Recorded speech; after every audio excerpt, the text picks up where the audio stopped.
हे guys, मैं हूँ Geetika. Welcome back to study with Geetika. तो डेली की तरह मैं अपना लेके बैठ गई थी। तो मैंने अपना ईएमआईएस का रूटीन स्टार्ट कर दिया।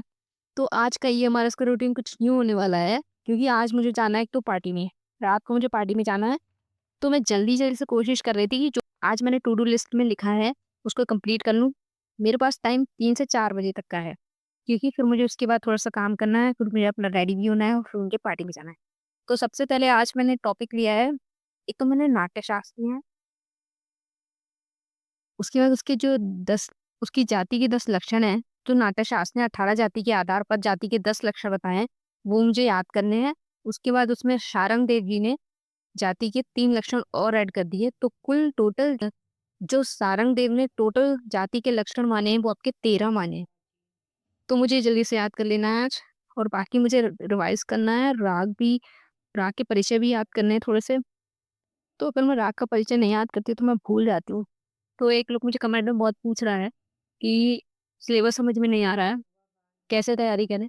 तो मैंने ऑलरेडी एक सिलेबस की वीडियो बना दी है, बट अगर आपको फिर भी नहीं समझ में आ रहा है, मैं फिर भी समझाने की दोबारा कोशिश करूँगी। सिलेबस टिकी नहीं है, उसमें देखो परिभाषा अलग बताया है, उसमें उन्होंने ग्रंथ का भी ज़्यादा नहीं बोला है, उन्होंने कहा है जो प्राचीन काल है उसी में आपके नाट्यशास्त्र और शारंगदेव जी का ग्रंथ पढ़ लेना। फिर आपकी जीवनियों के नाम अलग बता दिए कि किसकी जीवनी पढ़नी है, राग अलग बता दिए, तो सारा कुछ तो उन्होंने अलग-अलग कर दिया है, मैंने भी आपको अलग-अलग बता दिया है। तो नेक्स्ट काम करना है, टू डू लिस्ट बनानी है। सबसे पहले पढ़ने बैठो, उसमें जो टॉपिक आपको आज कवर करना है वो लिखो, भले ही 1 या 2 या 3। उसके बाद जब आपका वो कवर हो जाए कि हाँ, मैंने ये तैयार कर लिया है, अब उसकी दूसरी एक लिस्ट बनाओ, ये हमारे कवर टॉपिक है, या उस पर टिक कर दो कि मेरा कवर हो गया। नहीं तो आप ऐसे ही करते रहोगे, पढ़ते रहोगे कि मैंने गीत पढ़ लिया, मैंने गांधार पढ़ लिया, मैं राग पढ़ लिया, तो आप भूलते रहोगे मेरा क्या-क्या प्रिपेयर हो गया था। फिर उसको रिवाइज़ करते चलो डेली का डेली, क्योंकि डिस्क्रिप्टिव लिखना है। मुझे भी लग रहा है कि यार कैसे होगा, क्या आएगा पता नहीं।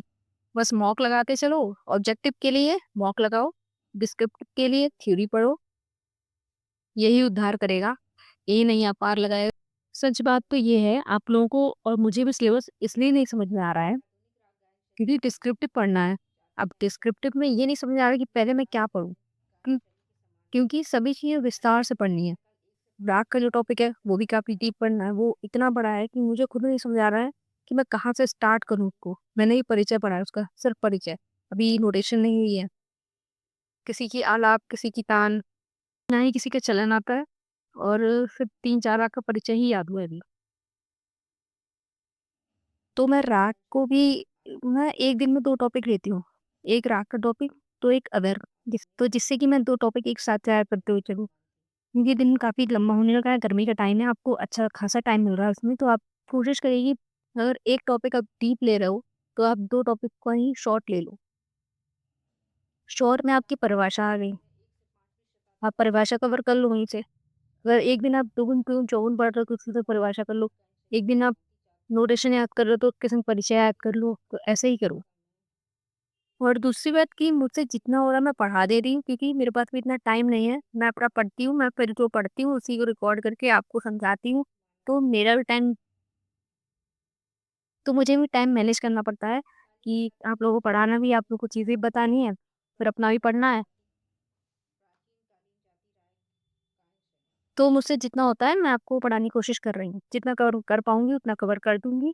और अगर आप लोगों को कोई कुछ और पूछना हो तो बता देना, और एक ताल की आड़ में जल्दी इसकी वीडियो डाल दूँगी। हाँ, मुझे पता है कि एक ताल की आड़ काफ़ी ट्रिकी है, क्योंकि उसमें जो धागे तिरके बोल होते हैं, धागे एक में होता है, तिरके एक में होता है, और एक बोल में 4 मात्रा होती है। तो उसको थोड़ा-सा तोड़ना ट्रिकी लगता है, उसमें समझ में नहीं आता है कि कितने बोलों में तोड़ें। उसमें अवग्रह लगना है या नहीं लगना है, एक मात्रा को 2 बनाना है या एक मात्रा को एक ही में लिखना है। तो ये सब मैं आपको नेक्स्ट वीडियो में समझा दूँगी। बाकी मैंने 3 बजे तक का अपना जो जो भी मुझे पढ़ना था, मैंने 3 बजे तक का अपना देख लिया था मुझे क्या-क्या पढ़ना है। मुझे सबसे पहले तो राग वही जाति गायन के अक्षर पढ़ने थे, मुझे नाट्य शास्त्र पढ़ना था, बाकी मुझे राग रिवाइज़ करने थे। तो अभी सबसे पहले मेरी मानो तो तैयार करो आप राग, और जो इंस्ट्रूमेंट वाले वो राग भी देखें और ताल भी देखें।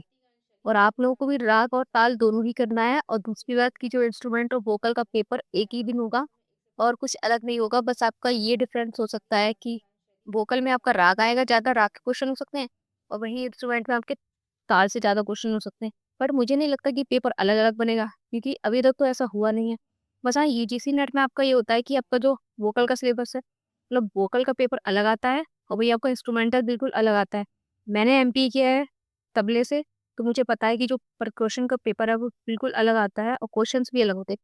तो आपका यूजीसी नेट में 25 क्वेश्चन कंपल्सरी होता है, म्यूजिक, इंस्ट्रूमेंटल और आपका कर्नाटक संगीत और आपका रविंद्र संगीत, सबको वो 25 क्वेश्चन करने ही करने हैं। उसके बाद आपके 76 से जो भी 150 नंबर के क्वेश्चन वो आपको अटेम्प्ट करने हैं। तो यूजीसी का पेपर तो काफ़ी टफ आता है, बट अगर अगर आप उसको यूजीसी का एक बार मॉक लगा लोगे तो आपका ईएमआईएस में जो भी क्वेश्चन टफ होंगे वो आपको वहीं से मतलब आपको मिल जाएगा। क्योंकि म्यूज़िक में क्वेश्चंस एक ही तरह से आते हैं, कुछ घुमा-फिरा के नहीं पूछता है। बट हाँ, यूजीसी नेट में थोड़ा डीप पूछता है, तो आपको अगर यूजीसी नेट का मॉक लगाते हो तो ईएमआईएस में आपको थोड़ा आसान हो जाएगा। दूसरी बात मॉक लगाओ, थ्योरी पढ़ो प्लस मॉक लगाओ। तो मैंने आज का जो टॉपिक लिया आपको पढ़ाने के लिए जाति ज्ञान के 10 लक्षण लिए हैं। इतना लंबा टॉपिक नहीं लिया क्योंकि मुझे आज जाना भी था, तो मैं ज़्यादा देर की वीडियो शूट नहीं कर पाई। तो सबसे पहले परिभाषिक शब्द है हमारा, तो मेन पॉइंट ये हमारा जाति के 10 लक्षण: ग्रह, अंश, न्यास, अपन्यास, अल्पत्व, बहुत्व, षाडव, औडव, मंद्र और तार। तो जाति के 10 लक्षण ही भरत के अनुसार है। और इनका यहाँ पे ग्रह, जाति गायन का आरंभिक स्वर ग्रह कहलाता था। आधुनिक समय में ग्रह का प्रयोग हम नहीं करते हैं। अंश, जाति गायन में सर्वाधिक मात्रा में प्रयुक्त होने वाला स्वर आधुनिक समय में वादी स्वर के समान है। न्यास, जाति गायन का अंतिम स्वर न्यास कहलाया। आधुनिक समय में न्यास का मतलब है जिस पर ठहराव किया जाए, मतलब जिस स्वर पर अधिक ठहराव होगा वही हमारा न्यास कहलाएगा। अपन्यास, जाति गायन के अर्ध भाग की समाप्ति जिस पर हो अपन्यास कहलाया। मतलब जाति गायन के अर्ध आधे भाग की समाप्ति जहाँ होती थी उसको हम अपन्यास कहते थे, बट इसका आधुनिक समय में प्रयोग नहीं है। अल्पत्व, जाति गायन में किसी स्वर का अल्प प्रयोग अल्पत्व कहलाया।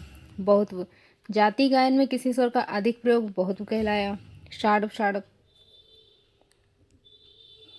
षाडव का मीन्स है जाति गायन में 6 स्वर का प्रयोग षाडव कहलाया। औडव, जाति गायन में 5 स्वर का प्रयोग औडव कहलाया। ये तो आपको पता ही होगा।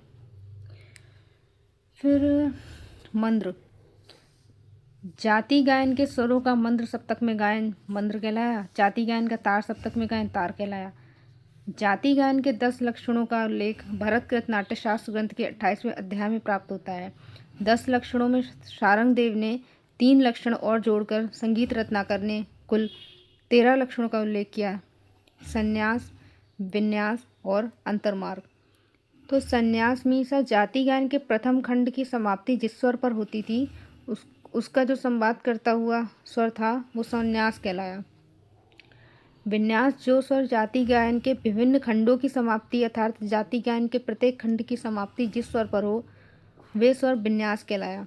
अंतर्मार्ग, न्यास, अपन्यास और ग्रह के स्थान के अतिरिक्त बीच में अल्प स्वरों के रूप में प्रस्तुत किया जाने वाला स्वर अंतर्मार्ग कहलाया। तो ये आपके हो गए परिभाषिक शब्द।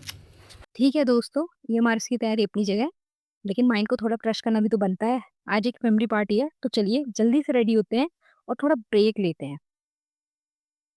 वैसे तो मैं कहीं जाती नहीं हूँ, मैं आज काफ़ी टाइम के बाद आज जा रही हूँ। मैं बोर हो गई थी पढ़ते-पढ़ते, तो मैंने सोचा चलो घूम लेते हैं।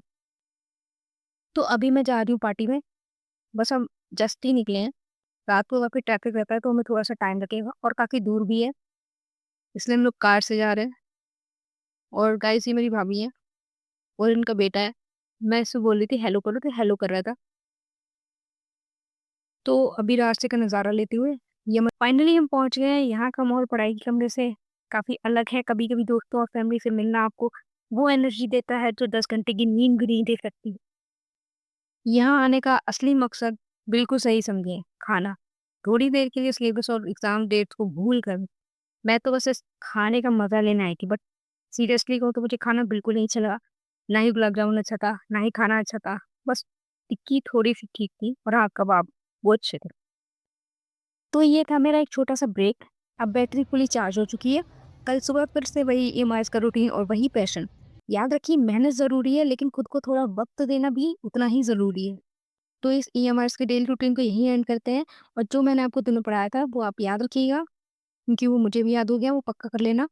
एंड नेक्स्ट टॉपिक होगा आड़ पर, यानी कि एक ताल की आड़। तो मिलते हैं कल आपसे। लाइक, शेयर, कमेंट और चैनल पे नए हो तो प्लीज़ सब्सक्राइब करके जाना। Wait for next update.